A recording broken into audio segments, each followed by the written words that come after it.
The Verdant Accord had ruled the trade lanes of the Kestrion Belt for 11,000 years.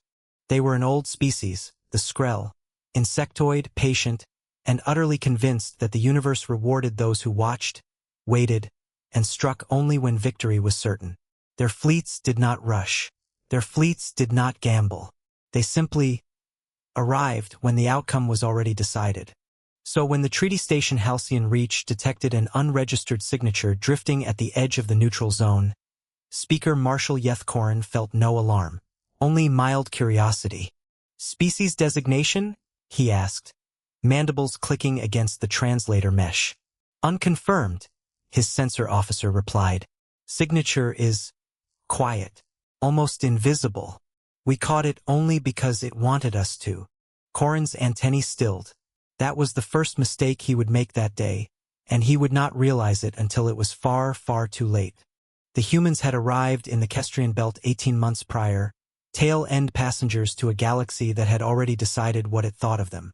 Primitive, fragile, recently crawled from mud, still smelling of it. The Accord had offered Earth a trade agreement the way one offers scraps to a stray animal, technically generous, practically an insult. Access to 3 shipping lanes. No voting rights in the Belt Council. No military presence beyond a single unarmed liaison vessel. Humanity had signed without complaint. They didn't even negotiate, Corin remembered telling the council, almost pitying. They just said thank you. What none of them understood, what no one in 11,000 years of cautious, calculated diplomacy had thought to ask, was why a species with such a violent, storm-racked, predator-haunted evolutionary history would ever accept a bad deal without a fight. They hadn't accepted it. They had simply decided the fight wasn't going to happen in a boardroom. 3 Skrell mining convoys vanished that spring. Then a 4th. The council blamed pirates. The belt was old, and old places accumulated old grudges. Security was tightened. Patrols were doubled. The convoys kept vanishing. It was Counselor Vesternea, the Accord's youngest and most impatient officer, who finally voiced what the rest were too proud to consider. "Run a trajectory analysis," she told her aide. "Every missing convoy, cross-reference with human liaison vessel movements." The aide hesitated. "Counselor, the human ship is unarmed, registered as a science and observation vessel. It hasn't left standard orbit in 6 months. Run it anyway." The report came back 3 hours later. Vess read it twice, then a third time, her chitin going pale. The human vessel's registered position hadn't moved in 6 months. But something had been in every single missing convoy's blind spot, in the exact seconds before contact was lost. They convened an emergency session. Corin, ancient and unshakable, still waved away her fears. "A trade envoy does not become a warship, Counselor. That is not how these things work. With respect, Marshal, we don't actually know how their things work. We never asked." He almost laughed. Almost. Then the Halcyon Reach's sensors screamed. Something enormous had decloaked 400 kilometers off the station's port side. Not fast. Not aggressive. Simply stopped hiding the way a held breath finally releases. It was massive, 3 kilometers of dark hull, no ornamentation, no flags, no declarations. Just quiet, absolute presence, like a held fist unclenching to show it had been a fist the entire time. "Identify," Corin snapped, mandibles rattling. The sensor officer's voice shook. "Registry match, Marshal. It's their liaison vessel. The one that's supposedly been sitting in low orbit for 6 months." Silence swallowed the command deck. A channel opened, unrequested. A human face appeared on the main display. Not a soldier's face, not a diplomat's mask, just a tired woman with silver in her hair, sitting in a chair that looked more like it belonged in a library than a warship's bridge. "Speaker Marshal Corin," she said. Her voice was calm, almost gentle. "My name is Captain Elena Reyes.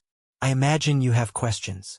You," Corin managed, "have violated 11 treaties, destroyed 4 registered convoys, and hidden a warship inside a science vessel's registry for 6 months, Reyes finished. "Yes, I know exactly how long. I counted every day." "Why?"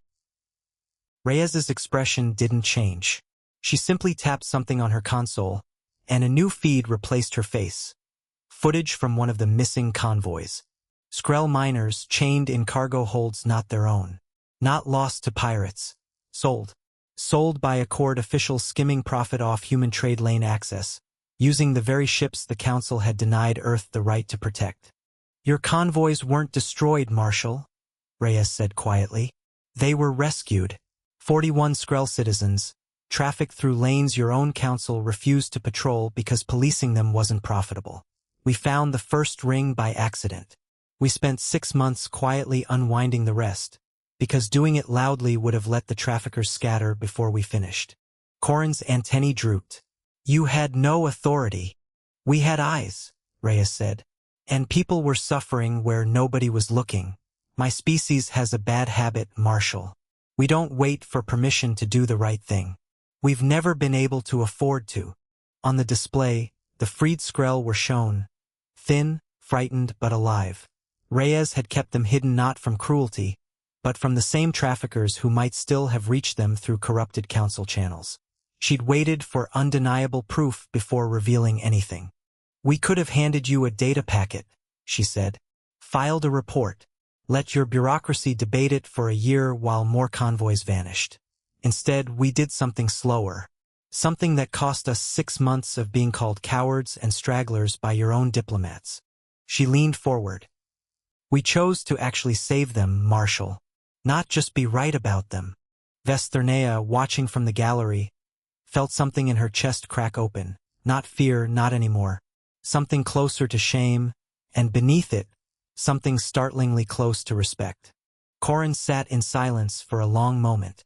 11,000 years of Accord doctrine had taught him that power revealed itself through strength, through the size of a fleet, the sharpness of a claim.